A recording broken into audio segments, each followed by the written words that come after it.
nta muntu n'umwe utazaba uhari, azaba ku isaha y'isa 11 n'igice ku cyumweru. Ikipe ya Chelsea izaba yakira ikipe ya Liverpool, azaba ari ku itariki 20. Birumvikana Liverpool izabigira gutya igende ijya ku kibuga cy'ikipe ya Chelsea. Navuga ni uyu ni mukino cyo gufataho iminota byibiri igera kuri 5 ubundi tugasoza sports highlight yacu y'uyu munsi, hanyuma ubundi tukazareba uko bizagenda. Ikipe ya Chelsea mu mwaka ushize w'imikino ntawe yigeze ibasha gutsinda ikipe ya Liverpool. Umukino wa mbere wabaye ku kibuga cya Liverpool hariya nyine Anfield Road. Ikipe ya Chelsea yaje guhura n'uva gusenya umutoza James Frank Lampard yibazaga ibimubayeho biramuyobera kuko baje gutsinda ibitego 7 ku bitego bigera kuri 4 kubera yuko umukino ubanza ikipe ya Chelsea yari yatsinzwe ibitego 5-3 mu gihe umukino wo kwishyura ikipe ya Chelsea n'uri ku kibuga cyayo baje gutsindwa ibitego 2-1.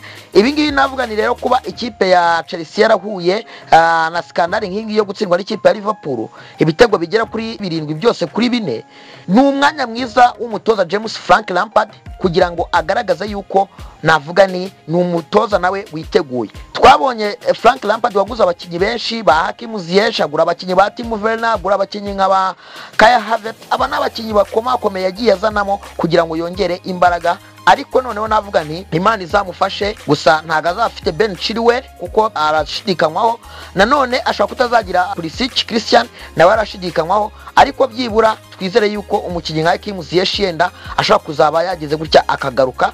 Ibi ngibi navuga ni rero bishaka kuzafasha umutoza James Frank Lampard. Ariko nanone navuga ni James Frank Lampard akeneye izindi mbaraga nyinshi kugira ngo amenere muri rukuta rw'ikipe ya Liverpool. Ariko abenshi bakavuga bati Leeds twarayibonye uburyo yakomangiye rukuta rwa Liverpool, bibaze kugaragara yuko urukuta narwo rumaze gucika intege, ari urukuta rugira gutya rugatsindika. Ibi bivuze yuko umutoza James Frank Lampard agomba gushyira abakinyi benshi hagati kandi bihuta babasha kwinjira kandi bacenga iriya defense y'ikipe ya Liverpool, byanga byakunda izakora amakosa. Ariko nanone bakavuga bati trio y'ikipe ya Liverpool irimo Sadio Mane, Firmino na Mohamed Salah. Salah wamaze no kubona ibitego bigera kuri 3 ku mukino ubanza watsinda Leeds, yatsinze ibitego 3. Salah nawe ushaka kongera ibitego kugira ngo yigire imbere akomeza agende n'ubundi aba picici.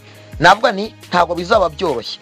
Nukuvuga ngo ikipe ya Chelsea ishaka kuzataka nayo ikibagirwa yuko ikipe ya Liverpool ifite abataka bihuta kandi bazi icyo gukora, ikaza kwisanga nayo isizwe ibitego by'ama counter attack, cyane cyane yuko ishaka no gupushinga urukuta rwa Liverpool narwo rurabizi neza yuko rumaze imisi cyitwara neza ruzaba rwikosoye, bikarangira ibyo bitego itabibonye, bayirya counter attack ikisanga ni gucyo bimeze. Thiago Silva azaba hari kuri uyu mukino.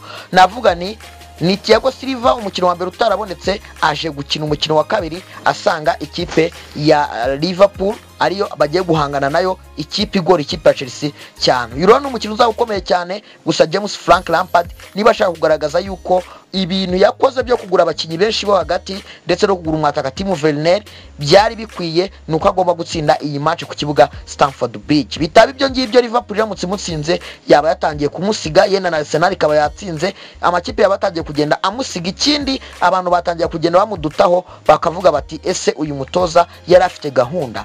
Urumva yuko rero navuga ni James Frank Lampard niwe ugomba gukora cyane kurusha Jurgen Klopp. Stamford Bridge azaba ari umuriro, tuzabona ibitego byinshi muri uyu mukino. Ngayo nguko rero urumva yuko bitazabyoroshye.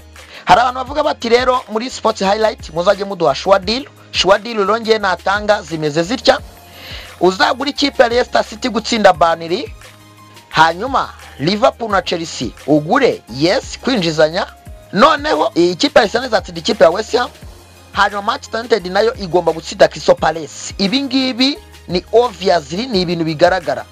Hanyuma nurangiza uzongereho plus draw y'ikipe ya Leeds. Nizo ngizo mbahaye rero ababeteri nababwira iki muzagende mujye kugenda mwigaragaza. Hanyuma rero navuga ni kuri match yo kuwa mbere yo hariya n'ubundi amakipe agomba kwinjizanya mwagura yes. Ngewe rero navuga ni nari Ashman. Hanyuma noneho ikiganiro cyo cyari sports highlight aho twarebye imikino igera kuri 5 ya Premier League.